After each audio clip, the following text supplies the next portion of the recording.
What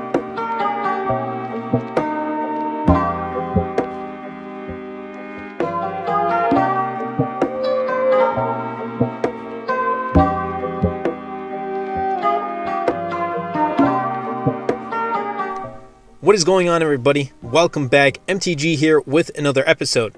If you're new to the channel, hi there. Today I want to talk about how the flagship killers in 2020 are actually the flagships of 2019. So without further delay, let's dive right in. Now, like I said, the flagship killers of this year in 2020 are the flagship killers of 2019.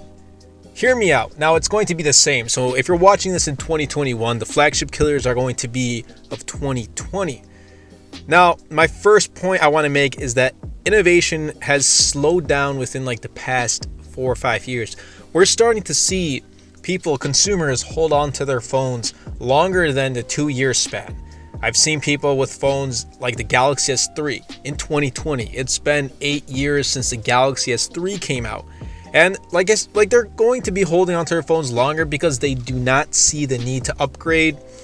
Like the S8 to the S9, the Galaxy S8 to the Galaxy S9. We really don't see too much of an upgrade, just upgraded internals, better camera, this and that, which really doesn't play a huge difference. There is no huge innovation from like the S8 to the S9. Same goes from the OnePlus 7 Pro, the one that I have right now, to the OnePlus 7T Pro.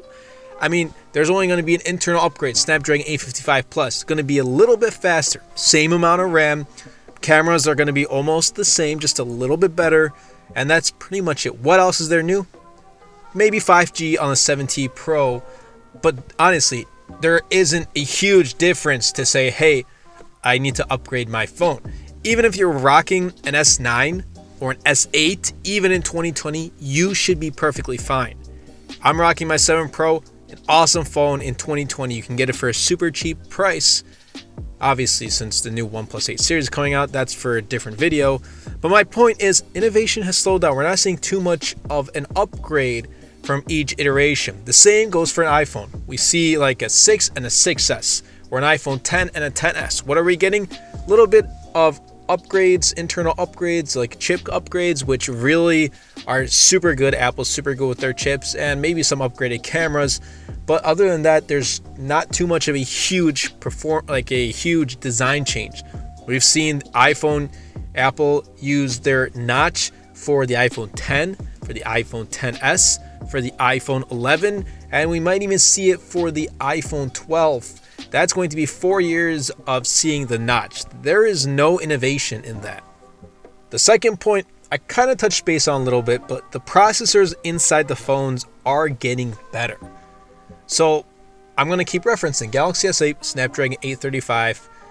Might have 4 gigs of RAM, which in 2020 standards, it's not the greatest, but it still gets the job done. You're still going to be able to open your apps and play your games and take your pictures and surf the web, do whatever it is. Those chips are still perfectly capable, even 3 years later. We're getting more RAM in phones like the 7 Pro. My model specifically has 12 gigs of RAM. That's insane.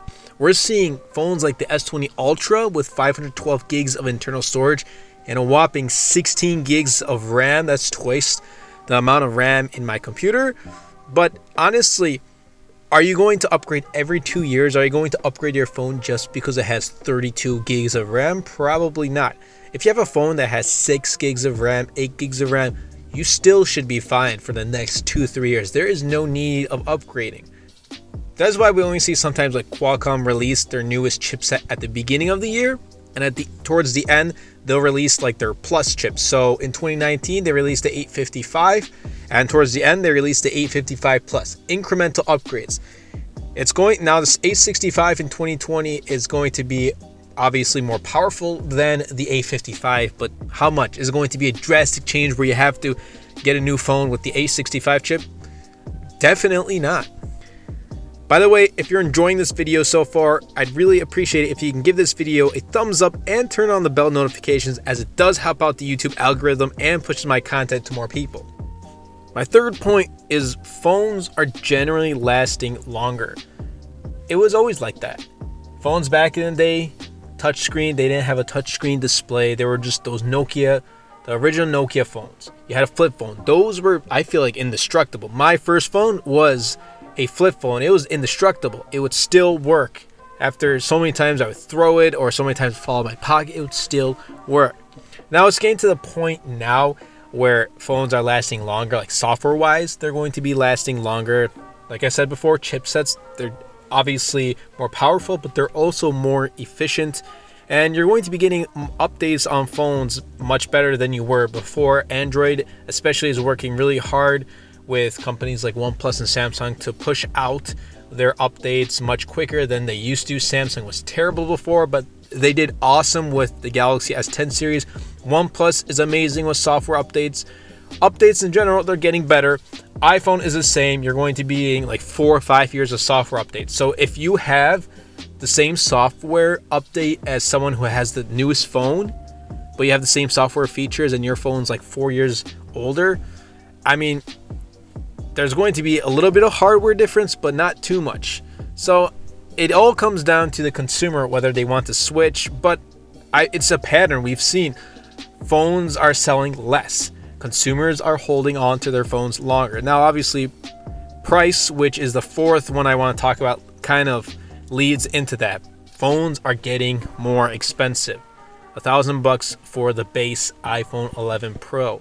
$1,400 for the base S20 Ultra. If you want the 16 gigs of RAM, you gotta drop $1,600. A lot of people can put in much better investments with $1,600 than buy a brand new phone, especially if you have like an S10 Plus. Why would you ever go for the S20 Ultra? Why would you go for the S20 Ultra when you have a very capable phone? It's people don't want to spend $1,000. Now, when companies like Apple, they increase their prices, competitors, they try to increase their prices too. And when that happens, what are we left with? We're left with other companies. They're like, hey, this is a perfect opportunity to put out a phone that's super powerful, super awesome, but for cheap.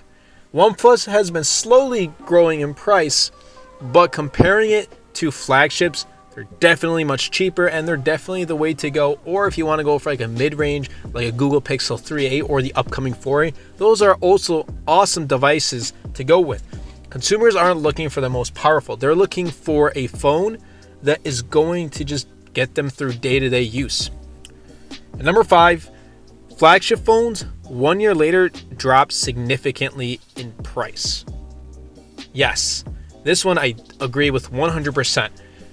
I can use 2 examples. The OnePlus 7 Pro base price $669. You can find that now for like $399 in some place, $499. That's a steal for a OnePlus 7 Pro. Galaxy S10e came out last year, $750. You can find that now, like Amazon renewed for like $350, or brand new for like $400, whatever it is. So you can find them for much cheaper, and they'll still perform as well, and sometimes even better than newer flagships in 2020. The same goes for iPhone. iPhone does hold its value a little bit better, but you can still find some really good like refurbished or renewed iPhones for cheaper than they were when they first came out the year prior. All right, so my point is, should you go and buy a flagship that came out in 2020? Well, yes and no. If you have like a phone like the Galaxy S3 and you really want something, you're like, hey, I haven't bought a new phone for like 8 years, and I want to use the newest phone on the market, then yes, that's a great choice. But if you bought a phone from 2019 and you want something in 2020 just because it's newer and you say it's more powerful, do not do that. That's just putting in more money, and kind of, I feel like it's wasting, but then again, it's the consumer's choice. Buy a flagship from 2019. Seriously. Look up flagships that came out 2019, see how they perform in 2020, and go ahead and buy them. They will not disappoint. You're going to be holding on to your phone much longer. This is just a thing in general. People are holding on to their phones much longer than ever before. We're seeing less innovation. We're seeing more phones. They're getting much more efficient. Battery life is getting better. We already have awesome cameras on phones nowadays. Before, it was super hard to tell the difference between, it was super easy to tell the difference between camera performance. Now it's getting even harder and harder each year as we go. So if you have a OnePlus in 2020, or if you have a Google in 2020, or if you have an Apple iPhone in 2020, or a Samsung, they're still going to get the job done. The vast majority of people are looking for phones. They're going to get them from day to day. They're going to provide them with just pulling out their phone, taking a picture, taking a still shot, or taking a quick video. That's it. Or opening their applications, or making a phone call, or texting somebody. They're not looking for the fastest performance. Though that is a small majority of people. That's smaller people like tech reviewers or people who are into gaming on their phones. That's for people like that. But for the vast majority of the consumers, it's just, how can I use this phone day to day? I just need a phone that's going to get me from day one to day whenever the phone dies itself. And that is why I say 2019 flagships are the flagship killers in 2020. So if you're looking to grab a new flagship, go ahead and consider a 2019 flagship before you go all in and grab the latest and greatest in 2020. Anyway, everybody, I hope you guys did enjoy this video. If you did, be sure to Superman that like button, comment down below, because with the more interactions we get on this video, not only helps the video and the channel, but also pushes the video out to more viewers. And best of all, Superman that subscribe button. Until next time, everybody, and until next video, this is MTG.